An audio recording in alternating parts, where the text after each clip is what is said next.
Hello guys, F.A.D here and welcome back to yet another album review. Today, I am of course continuing on with my series of Fury of Deadman reviews as I go through their entire discography. Yes. Last time of course I covered their most successful release, Scars and Souvenirs, and after the success of that album, you can tell that on this next record that we're going to be reviewing today, the band really tried to imitate what made Scars and Souvenirs so good. And the result of that was the album The Truth Is, released in 2011.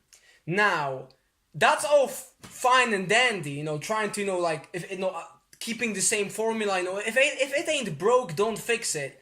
But the band almost did it a bit too much. I mean, you can really tell that this album wanted to be another Scars and Souvenirs. And at the end of the day, it just kind of overall makes it feel like a worse Scars and Souvenirs. I mean, it's still a good album. Like, I'm already gonna say it. I do like this record. But overall, the best way I can describe it, like in a short way, is basically calling it a worse Scars and Souvenirs. Yeah. As you go through this album, you can just tell that the songs are really trying to imitate what the band did on their previous album. Look at the opener, the starting song, Low Life. I mean, it's a good track. I like it. It's a nice way to open up the record. It's got some energy, and basically right off the bat, it gives you this vibe that this entire album is not really meant to be taken all too seriously, apart from the final track, but I'll get into that later. But honestly, you can tell that this song really is trying to be I Hate My Life from the last album. It's just this song about hating a normal lifestyle, wanting to do things your way, be different. And this song just really isn't as memorable as Hate My Life. It's still a good song, like I said, I like it, but it's just not as memorable as what it's trying to imitate. And throughout the album, you got other stuff like that. I mean, you got your typical angry breakup rock songs about hating your ex, like Bitch Came Back, Love is Hell, Drag Me to Hell, stuff like that. And you also have on the other hand the strong contrast between that and these super lovely ballads about loving this girl, her being the one, Easy to Love You and Out of My Head. That in itself could be a bit of a complaint, how it can be a bit distracting that one moment the band is singing about hating this girls and stuff like that, being fuck that shit, I don't want no relationship. And then the other song, right after that, they're talking about how much they love this girl and how they want to be with them forever. And, that can be a bit cheesy. And while you're listening to it, you can be what the hell, man? What message are you trying to send out to me? If you know what I mean. But that's a totally different thing altogether. But like I was saying, do you get what I mean? A lot of these songs just really are trying to do exactly what the band did on Scars and Souvenirs. And while for the most part all of these songs are still good, they're not as good as what they're trying to be like, which is, Scars and Souvenirs. Yes. Okay, I realized that the lighting was a bit shitty, so I decided to just open up the curtain, so now you can actually see my face more instead of all the shadow covering half of it. I mean, not that you guys want to see my face, of course. Why would you want to look? Let's move on. But yeah, so like I said, overall this is a good album, but it just really, you can just sense that it's Scars and Souvenirs 2.0, but just not as good. It's a sequel that's much of the same, but it doesn't really improve in any of the areas, because Scars and Souvenirs wasn't a perfect album by any means, so they could have easily taken those ideas and improved on them even more. But that just isn't the case. The ballads on this record are actually a step back in my opinion. I've had a problem with ballads on these Fury of the Deadman albums ever since Gasoline. Honestly, it seems the only Fury album which does ballads right, consistently throughout the entire record, is their debut album, their self-titled one, because on there you had Make Up Your Mind, Say I'm Sorry, The Last Song. I mean, those were all cracking ballads. and ever since then they just never really got back to that level. Sure, they had some good ones, like on Gasoline you had Santa Monica, and on Scars and Souvenirs like you had songs like By the Way, like Not Meant to Be, and All or Nothing. But overall, it seems that always on these Fury of a Deadman albums, the weakest tracks are the ballads. Like even here, I have to say that, you know, songs like Out of My Head, you know, like which has this like repetitive chorus, like it gets repeated over and over, and just I can't get you out of my head. And honestly, it gets a bit tiring after a while. It's not a terrible song, but that chorus really can get on your nerves, and really give you a headache. And that's why most of the times when I actually listen to this album, like as a whole, I tend to skip it, I have to say.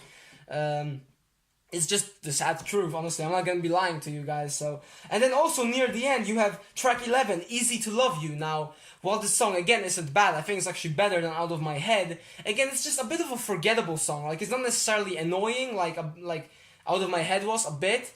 It's just again like one of those songs that you don't really remember. Like when you think back of the album, you're like, some of the like highlights from the album, like you don't really think of the song Easy to Love You. Like the one thing I remember it for is like that it is very sweetly written, I guess, which again is kind of funny when you put it next to songs like Bitch Came Back, which was one of the singles, probably also one of the better songs on here. Like it's definitely catchy and memorable, even though it's based on a nursery rhyme called Cat Came Back, so that also kind of makes it a bit more ridiculous, but at the same time it's not really a song that's meant to be taken too seriously, so it's a good song. But yeah, like if you put like that again, I'm going back to the point where it's kind of funny how you see one song, the band is being like kind of sexist and misogynistic, and on the other hand, like in the other song, they're being like, "Oh, I love you, girl. I want to be with you for the rest of my life," and stuff like that. And like also the song "What Was I Thinking," which again is like our low point on this album. It's just a song about like, you know, I've got everything, but I don't have the love of my life. Like, what was I thinking? Stuff like that, you know. So that's okay. I'm just gonna leave that point right here. You know, it was a problem on previous Fury of Deadman albums as well, and it's something that, I mean, they're not the only band who does this. I mean, it's been done by other artists, but it's just very noticeable, especially on this album because of how extreme some of these hate songs get. I mean, I don't have a problem with them. I'm not like some kind of butthurt person. Don't get like, not. I really enjoy all of these songs. I mean, the band actually did get a lot of shit and backlash for supposedly being sexist and misogynistic, right? Damn, imagine if this album came out in 2018. Man, the band would get screwed over so bad in the media, it's unreal. So they can consider themselves lucky that this came out back in 2011. Like, imagine if today we had a song like Bitch Came Back, or The Truth Is, or Gentleman. God, you know, songs like completely like roasting women with like all these stereotypes, how they don't really love you, and how they don't never shut up, and how they don't ever want a gentleman but like losers. Like that's basically what the entire song Gentleman is about. And I have to say, it's a good song, it's very catchy, but you know, some people might get offended. Like not me, like I like the song, but I do understand that some people, like maybe some of those feminists, can be like, oh my god, no, girls are not like that, if you know what I mean. Of course, it's not a problem for me, so it's not really going to influence my scoring. I mean, I don't even really score albums anymore. It's not going to influence my opinion, is what I mean. But it's actually, the thing is, even though those songs, those most controversial ones, they're the most controversial, but they're probably also the best on this record. I mean, it is the songs like Bitch Came Back, Gentleman, and also the title track, The Truth Is, I Lied About Everything, which is a super funny track, by the way. Like, the lines in it are just so ridiculous, like about like the girl's tits being fake, and that she lied about STDs, and that about her being pregnant. It's just like, you guys should really just look at the lyrics and see all of the stuff that's in there, and it all caps it off like with the line that I lied when I said I'm in love with you. And yeah, it's a good breakup song. Like if you just got like, if you're just getting out of a shitty relationship, this can be like a nice song to listen to cheer yourself up a bit. And I mean, this album is filled with songs like that. I mean, those songs are not meant to be taken seriously. The band doesn't really think that women are piles of trash, that, you know, treat men like shit, and and all those other stuff. I mean, just look at, like, going back to the song "Easy to Love You." Like, that's a super sweet song, even though it is kind of forgettable. But like, it's talking about this wonderful woman and how the things he loves about her, and it all caps it off at the end with the line that he wants to marry her, and it's like, it like builds up to that, and it's very nice. Even though the song itself is not great, I do appreciate the way it was written. And if you just look at, like, I actually remember reading an interview about from the band around, like from the time when this album was released, covering these topics about being called sexist and stuff like that. And Tyler basically said the same thing. He said, well, look at the entire album, and then you'll find songs like "Easy to Love You," which will, make your point bullshit. Yeah, exactly. Those songs are, so yeah, going back to those songs, they're not meant to be taken seriously. If anyone takes offense to them, then come on, what the hell are you doing? But as good as those songs are, because I do like them, they're catchy, energetic, and like I said, they can be relatable if you just got out of a bad relationship. My favorite song on this record probably has to be the song "Head Above Water." Now, this was another single, and it actually is a ballad. But it's a lot different from all those mellow ones, those ones that I don't like. This is a bit more upbeat. This is an inspiring ballad. It's not really, this is one of those songs that's not about just some relationship. No, this is, it's not really anything too special. It's not something that, you will not see with any other band. It's basically your typical song about, to bring you back up when you find yourself in a bad spot, trying to keep your head above water when times get very difficult. And I actually really do like that song. I mean, it's a song that, I can like safely say I listened to this song when I was feeling pretty bad, with stuff in my personal life. So even though it's not really anything all too special, the writing isn't revolutionary, but the song is written in a way that you can easily relate to it, and that you can just feel like it's almost as if the band, Tyler, is singing to you, and that he's telling you to try to, keep going and not give up. And I really like that about the song. It's just really, if you're in a bad mood, if you're just all sad, this is a song that truly can, improve it a bit, can make you feel better. And I'm not saying that, just to sound a bit, cringe or stuff like that. I really do mean it. It's a good song, definitely my favorite one from this record, which is a bit shocking because normally these Fury albums, my favorite songs on them are usually like one of the heavier rock tracks, but I really do like "Head Above Water." It's probably one of my favorite Fury songs in general. Oh my god, I just called them Fury. That makes me feel a bit dirty, because of their newest album, stuff like that. People used to call them Fury before, but now that it kind of became their new name, it's just kind of sad, but whatever. Leaving that behind me, the last thing I want to mention is the last song. So, the track 12, "We Were Men." Now, this is a very different song for Fury of a Deadman. Now, I mentioned many times before, the band were really known for 99.9% of their songs being about relationships, girls, stuff like that. But this is a big change in tone. The song "We Were Men," you can guess from the title, like the title itself really kind of always reminds me of this of the movie "We Were Soldiers," which was based on the book "We Were Soldiers," of the same name, but then it had something at the end, like something "and Young." I'm sorry, I don't remember it. Excuse me for that, but it always reminds me of that. And it's basically this song about war, about soldiers who fight on the front lines for their country. And honestly, like, after like all the other songs that you had on the album, it actually kind of feels out of place in a way. But it definitely is a good way to finish off the album, especially because the song before it was "Easy to Love You," which was one of the more forgettable ones. So it's good that it finished off on a better note. Yeah, honestly, this song, the chorus is pretty powerful.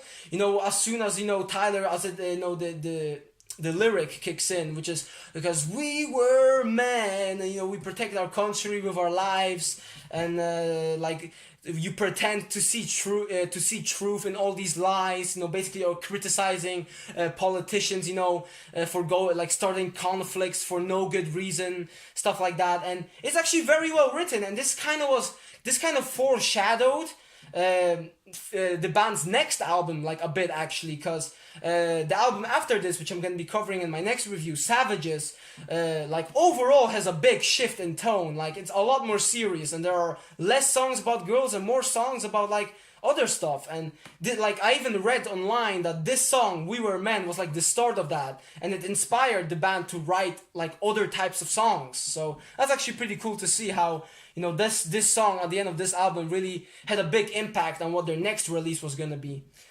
And yeah, even though it does feel a bit out of place, considering, I mean, the rest of the album is filled with like all these songs like "Low Life," "Bitch Came Back," "The Truth Is," and it just finishes off so seriously.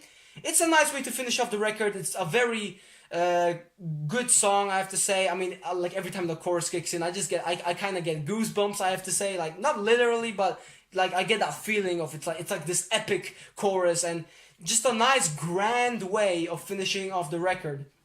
Definitely a memorable song, I have to say. And that's it for this album, I think. Again, I'm pretty sure this review kind of dragged on a bit too long, but what can I do? That's just what happens with these reviews again. So, I guess what my opinion on this record overall has to be, I mean, like I said, I'd probably just call it a worse Scars and Souvenirs. But, I mean, for the scoring system at the end, I'll just say it's worse, but still good. It's worse, but still good. Like, I'll definitely say this is a bit of a step down from Scars and Souvenirs. Like, I'd probably say that this would be my least favorite Fury of a Deadman album, if not for their most recent one. So, yeah, oh my god, you guys probably can't wait till I get to that album. Don't worry, we'll get there soon enough. I mean, I actually don't know when. I mean, school's being very difficult right now. Like, I just got done with doing my homework, and I still have some more stuff to do this evening, but I'm just trying to get this review out for you guys. But yeah, worse, but still good. That's my opinion of this album. Tell me in the comments below what you guys think of this record. Like, I heard a lot of people say that this album was actually a big disappointment and that they really disliked it. And I do see where those people are coming from, but I don't really agree with it myself. Like I said, I do like the record. I do like a lot of the stuff on it. Even though, like, there are still some forgettable tracks, like, especially those ballads, like What Was I Thinking, Easy to Love You. And also, I have to say that the song Drag Me to Hell, even though it is one of those heavier songs, for a heavy song by Fury of a Deadman, it is pretty forgettable, I have to say. It definitely is filler. I have to say that after Head Above Water, which is the best song, the rest of the album starts to go into like this filler direction, but fortunately, it does get saved by the final track, which is We Were Men. But there we go. That's it for this review. Tell me in the comments below what you guys think of this album. I always really love to read you guys' opinions and what you guys think, to see if we agree or disagree. Of course, everyone has their own thoughts to share, so please do that. Like the video if you enjoyed it, I guess. I don't know. Do what you want. I'm not going to force you. And yeah, next time I'm going to be covering the album Savages. I don't know when that review will go up, but hopefully soon enough. But yeah, my name is F.A.D. Hope you guys enjoyed this video, and I'm gonna see you guys in my next upload. Yeah. Bye.